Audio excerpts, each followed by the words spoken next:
मनीष एक auto rickshaw चलाता था। जब वो 15 साल का था तब उसके पिता का देहांत हो गया। इसी कारण मनीष को ही घर की जिम्मेदारी उठानी पड़ी और कॉलेज की पढ़ाई छोड़कर पिता के ऑटो चलाने का काम मनीष ने संभाल लिया।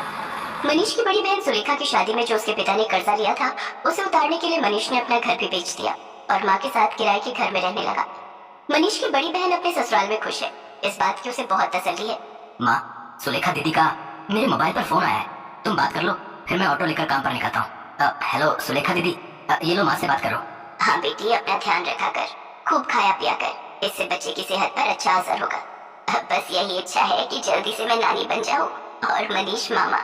हाँ वो तो है, अब मामी कहलवाने वाली बस आ जाए तो मैं सुकून से तीर्थ यात्रा पर निकल जाऊंगी। नहीं नहीं, अपने नाती पोतों को खिलाकर ही तीर्थ यात्रा पर जाऊंगी।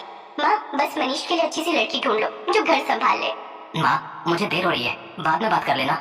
अच्छा सुलेखा, मैं तेरे से बाद में बात करती हूँ, मनीष को देर हो रही है। मनीष ऑटो लेकर काम पर निकलता है। उसे पहले ही बहुत देर हो चुकी थी, पर रास्ते में जाम भी बहुत था। वो सवारी का इंतजार कर रहा था, तभी उसका एक साथी जो उसकी तरह ऑटो चलाता था, वो किसी लड़की से झगड़ रहा था। अरे देखिए मैडम, ऐसा थोड़ी होता है? जब आपने मुझे यहाँ छोड़ने के लिए पैसे तय किए हैं तो चुपचाप मेरे पैसे दे दो। भैया, मैंने आपको बोला ना, मेरा पर्स रास्ते में कहीं गिर गया, मेरा मोबाइल फोन भी उसी में और सारे पैसे भी। मेरा पर्स कहीं नहीं मिला। मैं तुम्हें बोल रही हूँ ना, मुझे अपना नंबर दे दो, मैं तुम्हारे नंबर पर पैसे भेज दूंगी। अभी मुझे देर हो रही है, मुझे सामने होटल में एक फंक्शन में पहुंचना है। क्या हुआ निरंजन, लड़की रहे हो सुबह सुबह? अरे देख लो यार, सुबह सुबह पहली सवारी मिली और वो भी मुझे पैसे देने के लिए मना कर रही है। इन मैडम का पर्स कहीं खो गया है और मुझसे कह रही है कि पैसे बाद में देंगी। अरे ऐसा थोड़ी होता भाई। कोई बात नहीं निरंजन, कभी कभी किसी की परेशानी को भी समझना चाहिए। एक काम कर, तेरे कितने पैसे बने मैं दे देता हूँ, ये मैडम मुझे बाद में दे देंगी। मनीष निरंजन को ऑटो के 200 रुपए दे देता है। थैंक यू सो मच, मेरा नाम अर्चना है। आप मुझे अपना नंबर दे दो, मैं आपके नंबर पर ऑनलाइन पेमेंट भेज दूंगी। बाकी अगर मुझे देर ना होती तो मैं आपको अभी पैसे दे देती। कोई बात नहीं मैम, ये लीजिए मेरा नंबर। अर्चना नाम की वो लड़की मनीष का मोबाइल नंबर ले लेती है और अगले दिन मनीष के मोबाइल पर पैसे ट्रांसफर कर देती है। आपके पैसे मैंने अकाउंट में भेज दिए हैं, आप चेक कर लीजिए। और कल के लिए एक बार फिर से थैंक यू, आपने अनजान होकर भी मेरी मदद की। अर्चना और मनीष बात करने लगते हैं। अर्चना को मनीष से बात करना बहुत अच्छा लग रहा था। उसके बाद एक दो बार अर्चना की मुलाकात मार्केट में मनीष से हो ही जाती है। धीरे धीरे दोनों दोस्त बन जाते हैं। मनीष को पता चलता है कि अर्चना एक बहुत ही अमीर खानदान की लड़की है, तो वो उसे समझाता है। अर्चना, तुम बहुत ही अमीर खानदान की लड़की हो, तुम में और मेरे में जमीन आसमान का फर्क है। मैं एक मामूली ऑटो रिक्शा चलाने वाला गरीब लड़का हूँ। तुम्हारा और मेरा यूँ दोस्ती रखना ठीक नहीं है, प्लीज तुम मुझसे मत मिलो। तुम ना मिलने की बात कर रहे हो, पर आज तो मैं तुम्हें अपने प्यार का इजहार करने आई थी। मैं तुम्हें बहुत पसंद करती हूँ मनीष। मैं अपनी आगे आने वाली पूरी लाइफ तुम्हारे साथ मिलकर जीना चाहती हूँ। कहते कहते अर्चना फूट फूट कर रोने लगती है और मनीष उसे गले लगा लेता है। अर्चना अपने मम्मी पापा से इस बारे में बात करती है और जबरदस्ती मनीष से शादी करने के लिए मना लेती है। इधर मनीष भी अपनी माँ और बहन से इस बारे में बात करता है और एक शुभ मुहूर्त में दोनों की शादी हो जाती है। अर्चना का स्वभाव बहुत अच्छा था। उसे इस बात से कोई फर्क नहीं पड़ता था कि उसकी ससुराल गरीब है, ना ही उसने कभी इस बात की कोई शिकायत की। अर्चना, तुम मेरे साथ शादी करके खुश तो हो ना? हाँ मनीष, मैंने तुम्हें दिल से प्यार किया है। मैं तुम्हारे साथ बहुत खुश हूँ। माँ जी, सुलेखा दीदी सब मुझे कितना प्यार करते हैं। मुझे तो महसूस ही नहीं हुआ कि मैं अपना घर छोड़कर आई हूँ। तभी अर्चना की सास भी आ जाती है। जीती रहो बहू, हम बहुत भाग्यशाली हैं कि इस घर को तुम्हारी जैसी बहू मिली। अर्चना भाभी, ये देखो, मैं आपके लिए नई साड़ी लाई हूँ। आज आप शाम को कीर्तन में यही पहनना। सुलेखा दीदी, ये साड़ी तो बहुत सुंदर है। ठीक है, पर एक शर्त पर, आज आप मुझे खुद तैयार करोगे, प्रॉमिस? अर्चना की बातें सुनकर सुलेखा की आंखों में आंसू आ जाते हैं। उसने कभी सोचा ही नहीं था कि उसे इतनी प्यारी भाभी से इतना प्यार और सम्मान मिलेगा। सचमुच कुछ ही दिनों में अर्चना ने सबके दिल में एक अलग जगह बना ली। अब तो अर्चना के बिना कोई भी नहीं रहता था। सुलेखा के बेटा पैदा होता है, इधर अर्चना भी गर्भवती हो जाती है। अर्चना की माँ बनने के बारे में जब उसके मम्मी पापा को पता चलता है तो वो उसे मिलने के लिए उसके ससुराल आते हैं, पर अर्चना का घर देखकर दोनों ही मुंह बनाने लगते हैं।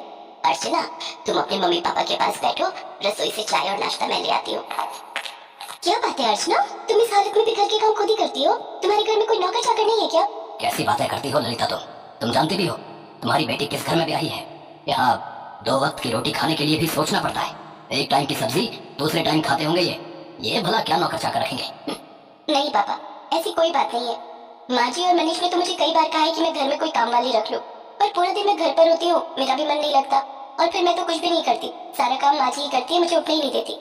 ये लीजिए चाय। अर्चना, तुम्हें ये समोसे बहुत पसंद है ना? मैं ये भी हलवाई से खरीद लाई हूँ, अपने मम्मी पापा को भी दो।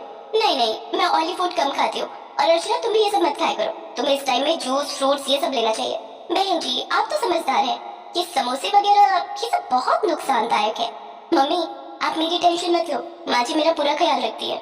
वो मुझे समय पर जूस, फ्रूट, दूध, दही, सब्जियाँ और सब कुछ खाने के लिए देती है। तभी अर्चना की ननद सुलेखा भी आ जाती है। अर्चना भाभी मैंने डॉक्टर से अपॉइंटमेंट ले लिया है, कल सुबह 11 बजे आपको मेरे साथ चलना है, तो आपका चेकअप हो जाएगा और बाकी जो इंजेक्शन वगैरह। सुलेखा तुम्हारा कौन से हॉस्पिटल में बच्चा हुआ था जिस डॉक्टर के बारे में तुम बात कर रही हो? जी वो बड़े बाजार में जो हॉस्पिटल है जहाँ डॉक्टर नेहा बैठती है, वो सस्ता बेकार सा हॉस्पिटल। अर्चना तुम उस हॉस्पिटल में चेकअप के लिए जाओगी? तुम्हारा दिमाग तो ठीक है? अर्चना तुम एक मामूली से हॉस्पिटल में चेकअप के लिए जाओगी? तुम चिंता मत करो, इन लोगों के पास अगर तुम्हारे इलाज के लिए पैसे नहीं है तो क्या हुआ, मैं तुम्हारे लिए इस शहर के सबसे बड़े नामी हॉस्पिटल में आज ही बात कर लेता हूँ। और तुम अभी के अभी अपना सामान पैक करो और हमारे साथ चलो। किसके घर? आपके घर पापा? मैं अभी अपना घर छोड़कर कहीं नहीं जा सकती। मुझे डॉक्टर नेहा जो कि एक बहुत बड़ी और समझदार डॉक्टर है, उन्होंने सुलेखा दीदी की नॉर्मल डिलीवरी की है। उन्होंने मुझे पूरा रेस्ट करने के लिए बोला है। और शायद आपने ठीक से सुना नहीं, मुझे कल सुलेखा दीदी के साथ डॉक्टर के पास जाना है। आप थोड़ी देर और बैठेंगे या जा रहे हैं? क्योंकि अभी ना मनीषा आने वाले हैं। वो शहर में एक नया रेस्टोरेंट खुला है, वहाँ पर मेरी फेवरेट आइसक्रीम मिलती है, तो आज मेरा वो खाने का प्लान है। तो हम सब डिनर के लिए जाने वाले हैं। अर्चना का ऐसा कोई प्लान नहीं था, ये उसकी सास और सुलेखा जानते थे। पर अर्चना अपने मम्मी पापा को एहसास दिलाना चाहती थी कि उसके ससुराल वालों का और अपमान नहीं करे तो उनके लिए बेहतर है। अर्चना के मम्मी पापा लज्जित हो जाते हैं और कुछ देर बाद वहाँ से चले जाते हैं। अर्चना की सास और ननद दोनों की आंखों में खुशी के आंसू थे। अर्चना अपनी सास और ननद के गले से लग जाती है। ये कहानी है सुभद्रा की। सुभद्रा गांव में रहती है और उसका बेटा अखिल शहर में। वो वहाँ एक मल्टीनेशनल कंपनी में जॉब करता है। सुभद्रा का बेटा अखिल अचानक से शहर से उससे मिलने गांव आया था। बेटे को देखकर वो बहुत खुश हुई और फिर से वही शिकायतें उसकी शुरू हो गई जो हर माँ की होती है। कैसी शक्ल बनाकर रखी है तूने, कितना दुबला हो गया रे तू। अरे खाना पीना ठीक से खाता नहीं है क्या? बहुत काम करवाते हैं क्या ऑफिस वाले? अरे माँ कहाँ दुबला हुआ हूँ, वैसा ही तो हूँ। पता नहीं यार माँ की आँख ऐसी क्यों होती है, उसे अपना बच्चा दुबला ही दिखता है। तुझसे तो बोलना ही बेकार है। सुन तू हाथ मुंह धो ले, मैं तेरे लिए आलू के पराठे बनाकर लाती हूँ। सुभद्रा रसोई में जाने लगी तो अखिल ने अपनी माँ का हाथ पकड़कर उसे सोफे पर बिठा लिया और कहा, अरे माँ ये सब छोड़, मुझे तुमसे कुछ बहुत जरूरी बात करनी है। ये सुनकर सुभद्रा की आंखों में चमक आ गई और उसने खुश होकर उससे पूछा, क्या बात करनी है बेटा? शादी के बारे में? तू तैयार है? रुक मैं तुझे कुछ दिखाती हूँ। सुभद्रा ने सोफे के पास रखी टेबल से कुछ लिफाफे निकाले और उससे लड़कियों की तस्वीर निकालकर अखिल को दिखाने लगी। बोल कौन सी है तुझे पसंद? अखिल ने उन तस्वीरों को बेमन से देखा और माँ से कहा, माँ मुझे इनमें से कोई भी पसंद नहीं है। क्या बोल रहा है तू? सारी इतनी सुंदर है, पढ़ी लिखी भी है। तब अखिल ने अपनी माँ से जो बात कही उसे सुनकर उनके चेहरे पर चमक आ गई। अरे सच? तूने लड़की पसंद कर ली है? अरे कौन है वो? क्या नाम है उसका? कहाँ की है? अरे माँ एक साथ इतने सारे सवाल। ये कहकर अखिल ने अपना मोबाइल निकाला और उसकी गैलरी से आकांक्षा की तस्वीर निकाल कर दिखाई। उसे देखकर सुभद्रा बहुत खुश हुई। वाह कितनी सुंदर है मेरी बहू। मैं बहुत खुश हूँ बेटा, बहुत खुश। अखिल और आकांक्षा की शादी हो गई। जब वो पहली बार उसे लेकर घर आया तो सुभद्रा द्वार पर उसकी आरती उतार रही थी, तो आकांक्षा को ये सब पसंद नहीं आ रहा था। आकांक्षा शहर में रहने वाली मॉडर्न ख्यालों की लड़की थी। उसने सुभद्रा से कहा, क्या मम्मी जी अब ये सब कौन करता है? अरे क्यों नहीं करता, सभी करते हैं। लक्ष्मी हो तुम मेरे घर की, और लक्ष्मी का स्वागत तो ऐसे ही किया जाता है। सुभद्रा की बातों को सुनकर आकांक्षा ने अपना मुंह बना लिया। अखिल चाहता था कि आकांक्षा थोड़े दिन माँ के साथ रहे, क्योंकि उसकी कंपनी वाले उसे देश से बाहर भेजने वाले थे। आकांक्षा ने भी कभी गांव देखा नहीं था, इसलिए उसने अखिल की बात टाली भी नहीं। ठीक है बाबा, लेकिन जल्दी आ जाना, मैं यहाँ अकेले बोर हो जाऊंगी। अखिल शहर चला गया। एक दिन की बात है, सुबह का समय था। आकांक्षा अपने कमरे में सोई हुई थी। सुभद्रा घंटी बजाते हुए पूजा कर रही थी। घंटी की आवाज से आकांक्षा डिस्टर्ब हो रही थी। वो गुस्से में बाहर आई और सुभद्रा से कहा, क्या मम्मी जी सुबह सुबह इतना शोर क्यों कर रही हैं आप? ऐसा नहीं कहते बहू, मैं पूजा कर रही हूँ और अब तो सुबह के 7 बज गए। 7 बज गए तो मैं क्या करूँ? मुझे आप जैसे गवारों की तरह जल्दी उठने की आदत नहीं है। चलिए अब बंद करिए ये सब और मुझे सोने दीजिए। सुभद्रा को अपनी बहू की बात बहुत बुरी लगी, लेकिन वो चुप रह गई और खुद को ही दोष देने लगी। मेरी ही गलती है। अरे वो शहर की है, वहाँ लोग देर से सोते हैं, देर से जागते हैं। मुझे इस बात का ख्याल रखना चाहिए। आकांक्षा ज्यादातर समय या सोकर बिताती या अपने दोस्तों से बात करके। वो सुभद्रा की कोई मदद नहीं करती। एक दिन वो फोन पर बातें कर रही थी और सुभद्रा अपने बैल को चारा दे रही थी, तो अचानक उसका बैल जोर से रंभाने लगा। अरे क्या हो गया, क्यों गुस्सा कर रहे तो? मैं आ तो गई खाना देने। हाँ ठीक है, मैंने आज थोड़ी देर कर दी। अरे क्या करती, मेरे घुटनों में जोरों का दर्द जो था। बुरी हो गई हूँ ना मैं। उधर फोन पर बातें करती आकांक्षा की दोस्त ने बैल के रंभाने की आवाज सुनी तो उसने कहा, अरे क्या बात है आकांक्षा, तबेले में है क्या तू? ये पीछे से कैसी आवाज आ रही है? अरे गाँव है ना ये, यहाँ तो गाय भैंस की आवाज आएगी ना, कोई डीजे तो बजेगा नहीं। अच्छा सुन, मैं तुझसे थोड़ी देर में बात करती हूँ। आकांक्षा ने फोन काटा और सीधे सुभद्रा के पास पहुंची। क्या मम्मी जी, आप लोगों को जरा भी तमीज नहीं है क्या? अरे मैं फोन पर बातें कर रही हूँ और आपका ये बैल शोर कर रहा है। अरे मेरी बेइज्जती होती है दोस्तों के सामने। आपको बड़ा मजा आता है ना मुझे तंग करने में। ये तुम कैसी बातें कर रही हो बहू? मैं भला तुम्हें क्यों तंग करूंगी? और जहाँ तक बात रही इसके रंभाने की, तो इसे भूख लगी थी। अब ये बेचारा हमारी तरह खाना तो मांग नहीं सकता, जानवर है ना। ये जानवर है, आप तो नहीं। कान खोलकर सुन लीजिए, जब मैं अपने दोस्तों से बात करूं तो इसे बाहर ले जाइए, नहीं तो मैं ये घर छोड़कर चली जाऊंगी। अरे नरक बना दिया है मेरा जीवन आप लोगों ने।